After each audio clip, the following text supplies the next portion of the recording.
It's no secret when you start a sport, you make lots and lots and lots of mistakes. So I've highlighted the 5 things I wish I knew when I first started out doing triathlon way back when. Without further ado, let's just get into this. Tip number 1. Now this is a little bit controversial, but I believe you should be training in your tri-suit versus wearing cycle bibs. So cycle bibs have lots of padding within them, and I'd say at least 50% more that's in a tri-suit. So your body obviously becomes adapted and acclimatized to having that amount of padding when you're cycling. Now when you come to a race and you wear your tri-suit, it can be a little bit of a shock to the system. So what I have done, and I recommend other people to do, is just to train in your tri-suit. Your body gets used to it really quickly, and it just eliminates any chance of basically anything going wrong come race day. I've found since doing this myself, I no longer have an absolutely ruined arse after racing, and most importantly, I've not had any chafing since doing this because obviously my body's used to it. Tip number 2, and this is that weight really doesn't matter. The amount of people I hear talking about their weight, oh my god, it's going to make me so much slower, I need to lose this extra kilo, 2 kilos.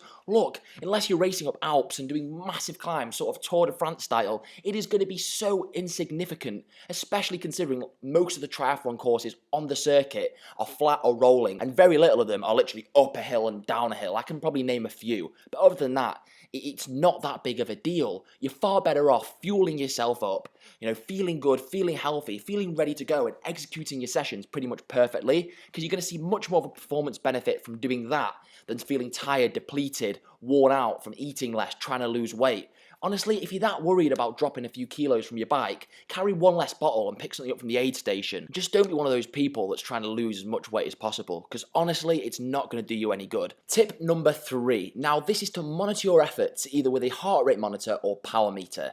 Basically, not just to go off perceived effort, as this, from my point of view, is just wildly inaccurate. Somebody's 4 out of 10 is somebody else's 9, and vice versa. It's just really hard to pinpoint how hard you're pushing with perceived sort of effort or exertion, whatever you want to call it. So invest in a heart rate monitor. It's not that expensive, or if you want to go even one step further than that, a power meter. It's going to make your training far more efficient. You'll save so much time and effort by doing this, and honestly, the numbers are never wrong. They're never wrong.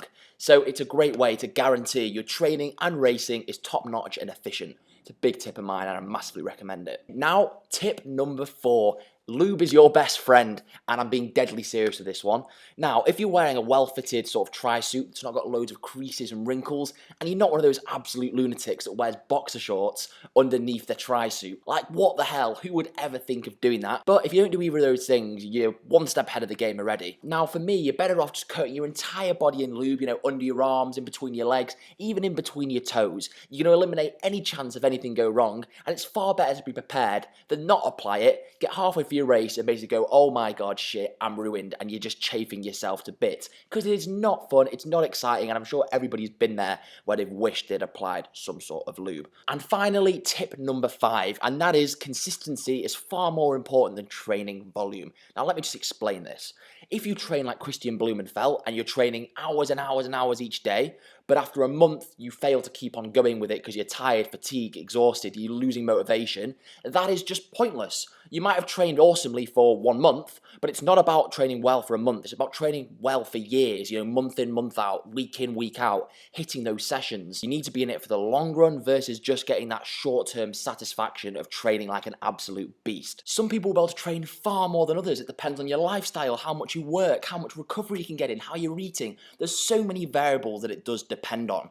But I can tell you one thing, nobody is superhuman. And the earlier you are on in a sport, the less adapted your body will be, the more prone you are to injuries. So train and race within your own means. And it's different from person to person. But for me, this is where a lot of people go wrong. They do a lot of volume in the first sort of month or so, and then they just burn out. Don't be one of those people. Be conservative, be consistent, and you'll be absolutely wicked in the long run. So if you've enjoyed this video, drop in a like, subscribe to the channel, and if you've got any other ideas for future videos, let me know down below, and I'll see you all in the next one. Cheers.